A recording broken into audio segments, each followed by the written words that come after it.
শেরপুর ৩ আসনের শ্রীবর্দী উপজেলার জামায়াতে ইসলামীর সেক্রেটারি মাওলানা রেজাউল করিমের মৃত্যুকে শাহাদাত হিসেবে উল্লেখ করে শোক প্রকাশ করেছেন বাংলাদেশ জামায়াতে ইসলামীর আমির ডাক্তার শফিকুর রহমান।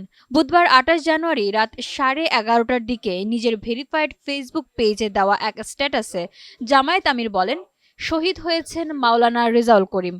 যারা এই খুনের নেশায় মত্ত হয়েছে তাদের দ্রুত গ্রেপ্তার করে দৃষ্টান্তমূলক শাস্তি দিতে হবে। কোনো ধরনের গড়িমসি জাতি বরদাস্ত করবে না বলেও মন্তব্য করেন তিনি। এই ঘটনায় আইন শৃঙ্খলা রক্ষাকারী বাহিনীর ভূমিকা জনগণ দেখতে চায়।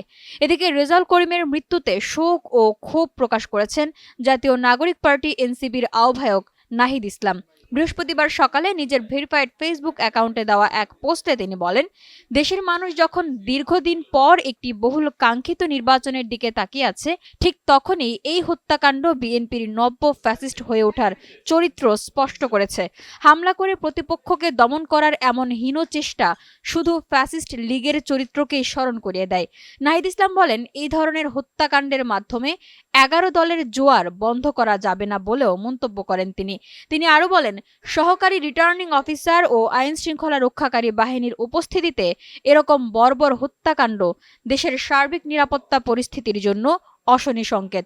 সরকার ও নির্বাচন কমিশন যদি অবিলম্বে সুষ্ঠু নির্বাচনী পরিবেশ ও লেভেল প্লেয়িং ফিল্ড নিশ্চিত করতে ব্যর্থ হয়, তাহলে জনগণ এই অরাজকতাকারীদের প্রতিরোধ করতে বাধ্য হবে। এর আগে বুধবার ২৮ জানুয়ারি বিকেলে শেরপুর ৩ আসনের সহকারী রিটার্নিং অফিসার আয়োজিত ইশতেহার পাঠ অনুষ্ঠানে বিএনপি জামায়াত সংঘর্ষের ঘটনায় মারা যান জামায়াতের শ্রীবর্দী উপজেলার সেক্রেটারি মাওলানা রেজাউল করিম।